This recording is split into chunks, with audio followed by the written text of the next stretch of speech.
Hi Kuya Pao, itago mo na lang ako sa pangalang Chuchay.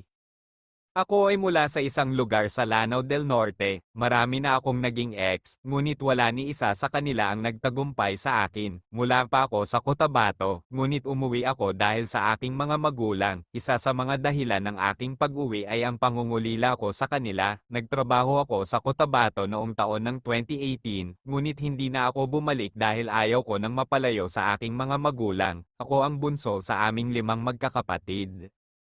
Matapos ang ilang buwan ng paninirahan sa bahay ng aking mga magulang, nakilala ko ang isang lalaki, tawagin na lang natin siyang Antonio. Si Antonio ay matagal ko ng karelasyon, ngunit palagi niyang hinihiling na magkaroon kami ng sex. Natatakot ako, Kuya Pao, dahil wala pa akong karanasan sa bagay na iyon. Ang kanyang mga hinihingi ay tila naglalagay sa akin sa isang sitwasyon na hindi ko pa handa.